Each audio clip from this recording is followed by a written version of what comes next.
नमस्कार, मैं रूपाली आप सबका स्वागत करती हूँ आप ही के चैनल पर जिसका नाम है आज के हिस्टोरिकल लड़की। मुक्ति का अर्थ है संसार में लेन देन, मतलब पिछले और इस जन्म के अच्छे और बुरे कर्म मिलाकर बना हुआ कार्मिक अकाउंट। इस वर्तमान जीवन का कार्मिक अकाउंट यह संचित कर्म, प्रारब्ध कर्म और क्रियामान कर्म, इन 3 चीजों पर आधारित है। अब एक एक कर्म को ठीक से समझते हैं। लेकिन अगर अभी तक आपने इस चैनल को सब्सक्राइब नहीं किया होगा तो जल्दी से इस चैनल को सब्सक्राइब कीजिए, वीडियो दूसरों को शेयर कीजिए और आगे के सारे वीडियो ऐसे ही देखते रहिए। कर्म का अर्थ है मन, कर्म, वचन, मतलब मन के द्वारा कृति करके या बातों से किए गए अच्छे या बुरे कार्य। सबसे पहले हम संचित कर्म किसे कहते हैं, इसकी जानकारी लेते हैं। मान लीजिए एक मनुष्य इस पृथ्वी पर अलग अलग रूपों में 100 बार जन्म ले चुका है।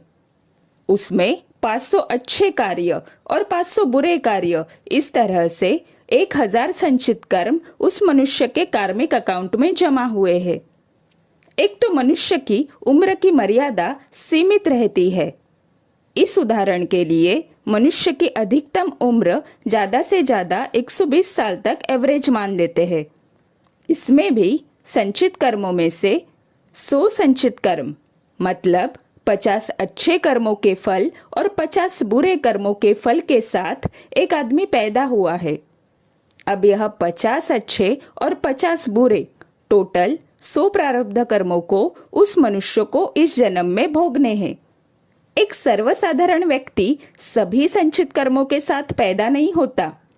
वह संचित कर्मों में से कुछ संचित कर्म अपने साथ लेके पृथ्वी पर जन्म लेता है। उसे ही प्रारब्ध कर्म कहते हैं। बहुत से लोगों के मन में यह प्रश्न होता है कि प्रारब्ध कर्म, मतलब हम जिसे नसीब कहते हैं, वह पहले से ही तय है, तो मुझे अभी काम क्यों करना चाहिए? जो पहले से ही तय है वो तो होने ही वाला है। अगर पत्रिका या कुंडली में सब कुछ पहले से ही लिखा हुआ है तो क्या मैं इसे अब बदल नहीं सकती? पत्रिका या कुंडली के योग बदले नहीं जा सकते, क्योंकि यह अपने पिछले जन्मों में क्या कार्य किए हैं इस पर निर्भर होता है। सिर्फ साधना से ही हम हमारे जीवन में आने वाले किसी घटना की तीव्रता को कम कर सकते हैं, लेकिन हमारे जीवन में होने वाले घटना पर क्या रिएक्शन देनी है या उन पर क्या कार्य करना है, यह हमारे हाथ में होता है। यह रिएक्शन मतलब कुछ होने के लिए किया जाने वाला प्रयास, किसी घटना के पास देखने का हमारा दृष्टिकोण, किसी घटना को सही तरीके से संभालना, और इन सबको ही क्रियामान कर्म कहते हैं। क्रियामान कर्म मतलब आपकी किसी चीज या घटना को दी गई उचित या अनुचित रिएक्शन। एक आम आदमी के पास एक ही जन्म में सारे संचित कर्मों को भोगने की ताकत नहीं होती। इसलिए प्रत्येक मनुष्य के लिए यह आवश्यक है कि वह एक ही जन्म में प्रारब्ध कर्मों द्वारा संचित कर्मों में से कुछ अच्छी और कुछ बुरी घटनाएं भोगकर इसी जन्म में वह कार्मिक अकाउंट क्लियर करे। मान लीजिए अगर कोई कार्मिक अकाउंट क्लियर नहीं हुआ तो वही फिर से अगले जन्म में कैरिड फॉरवर्ड होकर हमें भुगतना ही पड़ता है।